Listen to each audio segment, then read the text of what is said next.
Good morning, my friends from all over the world. So, few weeks ago, I was cycling to work, and I started to think about when uh, last summer, while back home in Italy visiting family, I spent like a great few evenings in this old town, not too far from where I was born, and where they were doing, I don't know, in Italy we call it sagra. So it's basically it's a sort of like no celebration, but festival. Let's call it. I think it's festival is the best description. So it was about chestnuts, and so it was basically chestnut festival. So where you would go around the old town and eating chestnut, but at the same time there would be music, hard performances, um, other kind of foods, wines, beers, but the main focus would be around the chestnut. That would be the main of the festival, and it was beautiful. I mean, it was beautiful because it was all the context that was great. It was this old village on the hill facing the sea, and like walking in the afternoon, going through the sunset, and then at the night, walking through those small, narrow, alley. By the way, it wasn't summer; it was actually autumn. I forgot because the chestnuts it's around that period in Italy. It's not in summer, and so it was like September, October, and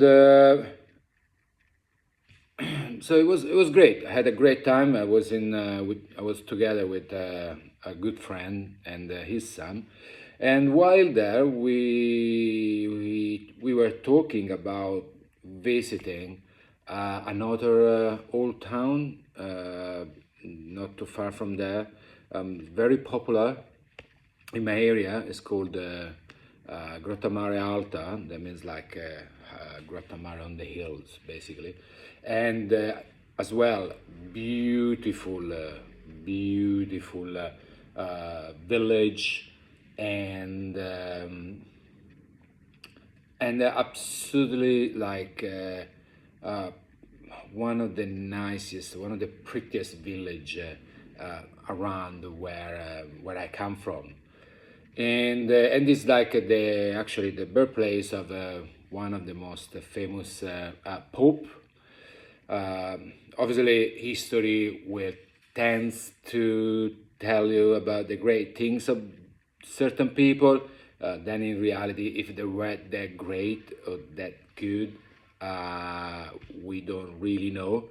But one of the things that's he was famous for, it was for giving the most important jobs to the people from his same region. That's Marke, and from there, this is like in the 1500, and since then, normally, if you go to a football match, or any kind of sport match with like between a team from my area and a team from some other region, you might hear like as people singing that it's better someone dead in the house than someone from mark outside the door. Translated with like it's basically è meglio un morto in casa che un marchigiano fuori dalla porta. And it's funny because I never knew. Really few people actually really knows the reason, and only if you, because the area where I grew up is relatively like peaceful. It's not rich, it's not poor. It's like mostly farmers, fishermen. So it's not like, and in the history, never really had an important place in the history, in history. But so I've done some research, and then basically it turns out that obviously because of this Pope giving jobs to people from Marke, obviously tax collectors, and they were hated by the majority of people because probably as it is now, those taxes were not really used to help the community, but were used for personal purposes, as it happened right now. And obviously people hated them, and that's why. And the kingdom, like the Vatican state, it was quite big. It included Umbria, Lazio, Marche, I think Abruzzo as well, and I think Emilia-Romagna. So it was quite big. So that's why people, when someone from Marche would come, if you were from another region, you would not say, I prefer someone dead in my house than someone from Marche outside there to collect taxes. And still now, they still singing that, not knowing what's the reason, what's the real reason. But anyway, I'm just changing now subject.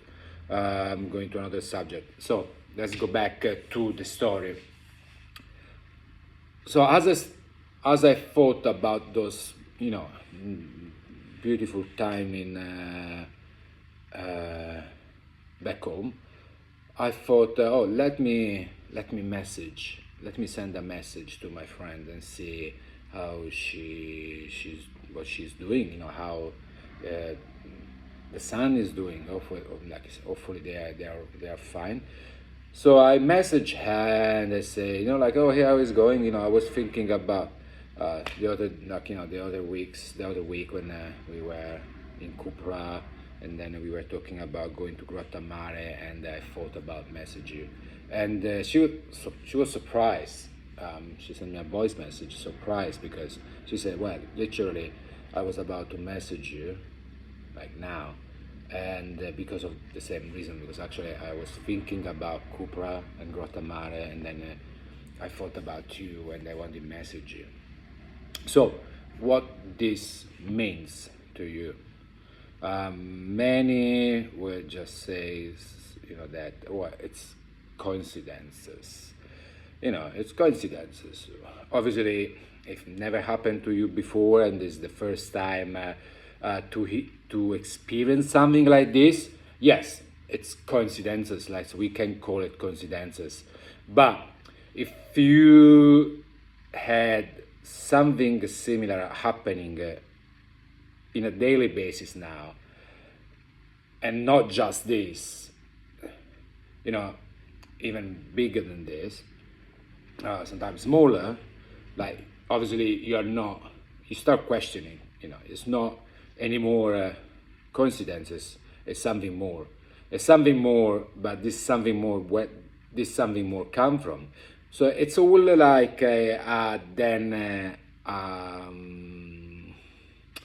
it's like a puzzle. You put one piece, and then, but to complete the bigger picture, you need all the other pieces. Or it's like opening a door, and behind there is another door. It's complex, but it starts to make you questioning that what is life, and not just that. Like in this case, without now going, further away from the main story, it makes you. Well, in this case, you are thinking about something, and that connects you to another thought. You you get in touch with the person in your mind, and that person tells you that it was thinking exactly the same thing at the same time, and it was good about the message. That means to me that thoughts are not just thoughts, are something else that some other person can hear, can feel, not knowing why, or if they are conscious about the why, they know why they are thinking about a particular person, because this person is probably thinking about them. It happened with many important people in my life in the past. It's still happening right now, and now obviously I'm very conscious that many of my thoughts, obviously that for me they are not mine, but they're coming from something. Like Carl Jung, you say, he believed that they were coming from a big pond, big lake of consciousnesses, where everything and everyone is connected, and when we think about something or we have an idea, it's not our idea, it's the idea of something or somewhere else. We just connected to the same frequency of that thoughts and idea of entity. So I'm conscious now that thoughts are frequencies, it's energy, and emotions is that engine that put into motions those energies, those frequencies, kind of like it's kind of like create a sort of fuel that goes out there, and then action is what can transform into reality the thoughts and the feelings. But when we stays on just thoughts are frequencies. What we think are frequencies, and the people we want to redirect those frequencies will feel it. So that's why it's very important to be careful to what to think and how to think it, because if you feel something, like an example, if you think something bad about someone at work, eventually, and this is I can see, I saw it many times in personal experience, and you get into some like issue or discussion or some argument with this person that kind of like validate what you were actually thinking about them. But the reality is most more likely that you trigger within them a situation that led to have another argument if you already had before. And that's because your negative feelings toward the person could receive it and feel it, and for them to feel angry toward you or start to think about you, and then obviously thinking about all the things they might not like, and then eventually bring them to have an argument, and it's kind of like that's because you were keep feeling negative thoughts toward this person. You were sending them negative frequencies, like negative energies. This person could feel it, that knows, like in the subconscious knows from you, but the conscious didn't. They just thought that randomly they started to have this feeling, start to thinking about you, and obviously thinking about all the negative things, and they think it's just random, but it's not. So that's why it's very important, especially with people that you might not be in a good relationship. Just when you think about them, only feel love. It's hard. I mean, how to feel love when someone cheated on you, betrayed you, hurt you, it's very hard.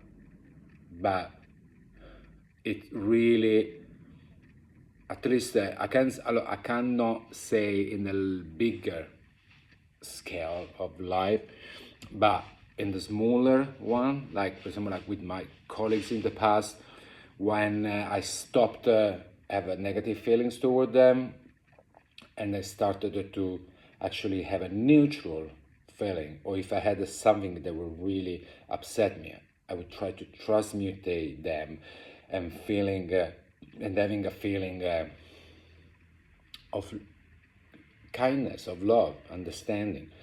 Eventually, those people quit the job, decided to move away, move to a different department. Like, you know, at the beginning, I thought, oh wow, it's like how lucky I am. And now I realize, and then I realized that no, I wasn't there. It was just a change in the external reality as well. So that's why it's really, really important. Really, really important. It's hard, but it's really important to control what we feel. And as soon we have negative feelings, we have to try our best to change them, and or to literally like neutralize them. So like if you cannot think good about something or someone, don't think anything about it, just kill it like in this way. Or if you can, transform it. If you don't like something or someone, transform it. It's like send love, send kindness, send like love frequencies until eventually the timeline change and the external reality change accordingly. It was nice. I always enjoy to share stories, and I wish you a wonderful day.